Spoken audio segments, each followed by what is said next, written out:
నాతో మాట్లాడుమయ్యా,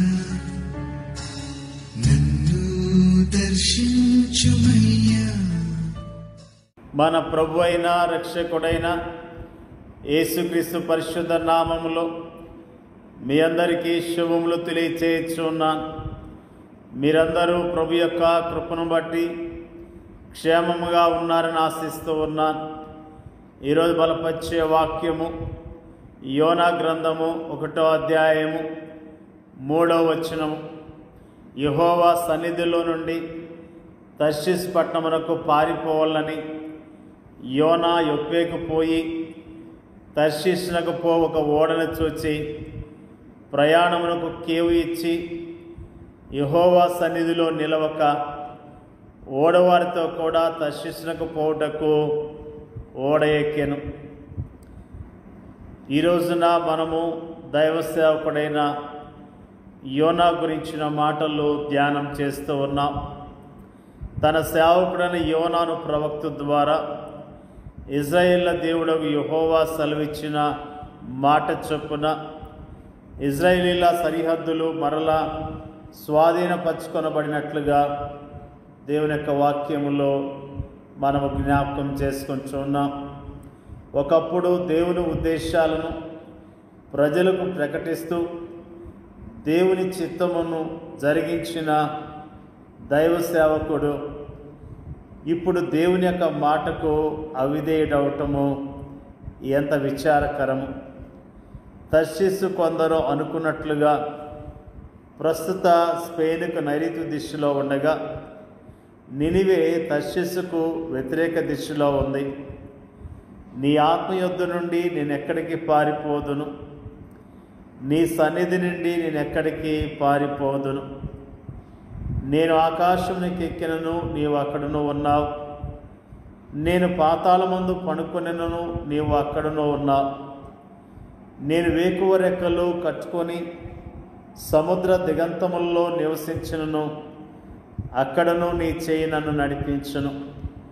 నీ కుడి చెయ్యి నన్ను పట్టుకున్నని దావీదు పలికిన మాటలకు భిన్నముగా ఉంది యోనా ప్రవక్తన. అతడు యెహోవా సముఖము నుండి పారిపోయేందుకు ప్రయత్నిస్తున్నాడు. మొదట్లో యోనా ప్రయాణము అతడు అనుకున్నట్లుగానే సవ్యముగా జరిగింది. అతని కోసం ఒక ఓడ సిద్ధముగా ఉంది. ఆ ఓడలో ప్రయాణం చేసేందుకు అవసరమైన డబ్బు కూడా అతని యొద్ద ఉంది. అతడు పండుకొని హాయిగా నిద్రపోయేందుకు ఒక మంచి స్థలము కూడా అందులో అతనికి దొరికింది. ఒక విశ్వాసిని దేవుని నుండి దూరముగా తీసుకొని వెళ్ళేందుకు అవసరమైనవన్నీ సాతానుడు వెంటనే సమకూరుస్తాడు. అయితే సాతానుడు సమకూర్చే పరిస్థితులు పైకి సవ్యముగా ఉన్నట్టే మనకు కనిపించవచ్చు, కానీ అవి మోసకరమైనవిగాను ప్రమాదకరమైనవిగాను ఉంటాయి. యోనా ఆత్మీయ స్థితి మెట్టుమెట్టుగా దిగజారుతున్నట్లుగా మనకు కనిపిస్తుంది. భౌతికముగాను ఆత్మీయంగాను కూడా అతడు దిగజారిపోతున్నాడు. తాను యెహోవా సన్నిధిలో నుండి పారిపోవచ్చున్నట్టు అతడు అన్యులైన ఓడవారితో చెప్పాడు. ఇజ్రాయేల్ దేవునికి ఇదెంత అవమానకరమైన విషయం. తాను దేవుని యొద్ద నుండి పారిపోతున్నానని యోనా అనుకున్నప్పటికీ కటాక్షమును జాలియు బహుశాంతమును అత్యంత కృపగల దేవుడు తనను వెంబడిస్తున్నాడన్న వాస్తవము యోనాకు తెలియదు. గాఢ నిద్ర నుండి మేల్కొనబడిన యోనా తాను దేవుని సన్నిధి నుండి పారిపోలేనని, దేవుని చిత్తానికి తాను తలవంచవలసిందేనని గ్రహించాడు. ఓడనాయకుడు యోనాతో పలికిన మాటలను అపోస్తలుడైన పౌలు ఈ విధంగా ప్రతిధ్వనింపచేశాడు. నిద్రించిన నీవు మేల్కొని మృతుల్లో నుండి లెమ్ము, క్రీస్తు నీ మీద ప్రకాశించును. దినములు చెడ్డవి కనుక మీరు సమయమును పోనీక సద్వినియోగం చేసుకొనచ్చు. అజ్ఞానుల వలె కాక జ్ఞానుల వలె నడుచుకున్నట్లు జాగ్రత్తగా చూసుకొనుడి. ఇందు నిమిత్తం మీరు అవివేకులు కాక ప్రభు యొక్క చిత్తమేమిటో గ్రహించుడి. యోనా భక్తుడు దేవుని యొక్క సన్నిధి నుంచి పారిపోతున్నట్లుగా ఈ రోజున మనము జ్ఞాపకం చేసుకున్నాం. నిజంగా దేవుని సన్నిధి నుంచి మనం ఎక్కడికి వెళ్ళగలుగుతాం? మనం ఎంత రహస్యముగా గదిలో కూర్చున్నా, ఎవరికీ తెలియకుండా రహస్య ప్రదేశాల్లో కూర్చున్నా, అవన్నీ కూడా దేవునికి తేటగా తెలియదు. మరి చాలామంది విశ్వాసులు ఈ దినాల్లో దేవుని సన్నిధి నుంచి దూరముగా పారిపోతున్నారు. దేవుని యొక్క సన్నిధిలో దేవుని చిత్తాన్ని జరిగించవలసిన దేవుని ప్రజలు దేవునికి దూరముగా వెళ్ళిపోతూ ఉన్నారు. లోక ఆశల్లో పడిపోయి, లోక చింతల్లో కూరుకొని పోయి దేవునికి దూరముగా వెళ్ళిపోతూ ఉన్నారు. యోనా వెళ్ళటం ద్వారా ఎంతగానో బాధపడ్డట్లుగా దేవుని యొక్క వాక్యము తెలియజేస్తున్నది. మానవులైన మనము ఆయనకు దూరముగా వెళ్ళినప్పటికీ ఆయన అత్యంత కృపగల దేవుడు, దయగల దేవుడు. ఆయన మనకి సహాయం చేస్తూనే ఉన్నాడు.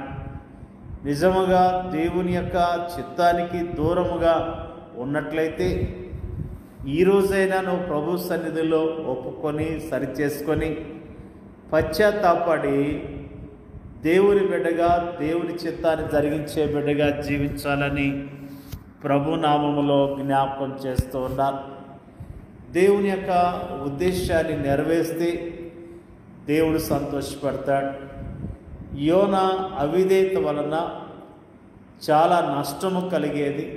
దేవుడు కలగచేసుకొని యోనాను నినివే పట్టణానికి పంపించాడు.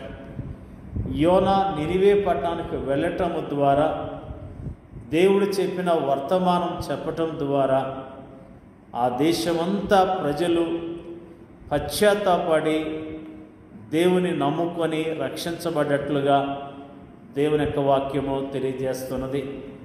ప్రేమైన దేవునికి బిడ్డలారా, మనము దేవుని మాటకు విధేయత చూపించడం ద్వారా దేవుని నామానికి ఘనత వస్తుంది. అనేకులు దేవుని తెలుసుకొని దీవించబడతారు. నిజముగా మనలో ఉన్న అవిధేయతను విడిచిపెడదాం, మనలో ఉన్న నిర్లక్ష్యాన్ని విడిచిపెడదాం, మనలో ఉన్న పాపాన్ని విడిచిపెట్టి దేవుని చిత్తాన్ని జరిగించడానికి పూనుకొందాం. మనకిచ్చిన పనిని చక్కగా చేద్దాం, ప్రభుని గణపడదాం. మన ద్వారా దేవుని యొక్క నామం ప్రకటించబడాలి, అనేకులు రక్షించబడాలి, దేవుని నామానికి ఘనత రావాలి. ఆ విధముగా మనం దేవుని కొరకు జీవిద్దాం. దేవుని యొక్క వాక్యాన్ని దీవించునుగాక. పరిశుద్ధుడైన మా తండ్రి, నీకు వందనాలు, స్తోత్రాలు. భక్తుడైన యోనా గురించి అయ్యా మాకు జ్ఞాపకం చేసిన విధానం బట్టి నీకు వందనాలు తండ్రి, నీకు స్తోత్రాలు. ప్రభా, నీ సేవకుడు ప్రభా నీ మాట వినకుండా పారిపోయినా కానీ అతన్ని ప్రభా జ్ఞాపకం చేసుకున్నావు. అతన్ని మరణానికి అప్పగించకుండా అతని ద్వారానే నీ చిత్తాన్ని జరిగించిన విషయాన్ని ఈ రోజున జ్ఞాపకం చేసుకోవడానికి ఇచ్చిన కృపను బట్టి నీకు వందనాలు. మేము నీ ప్రజలుగా జీవిస్తున్నాం తండ్రి. నీ మాటకు విధేయత చూపించడం మాకు నేర్పించండి. మేము విధేయత చూపించడం ద్వారా అయ్యా నీ నామం మహింపరచబడుతుందని, నీ నామము ఘనత చెందుతుందన్న విషయాన్ని గుర్తించడానికి ప్రభా విధేయులుగా జీవించడానికి కృప దయచేయండి. మరి ముఖ్యంగా ప్రార్థన చేయించున్నాం తండ్రి. మా దేశాన్ని మీరు జ్ఞాపకం చేసుకోండి అయ్యా. నీ నామం ఎరిగిన ప్రజలు ఎంతోమంది అవిధేయులుగా జీవిస్తున్నారు ప్రభువా. నీ చిత్తాన్ని జరిగించకుండా జీవిస్తున్నారు.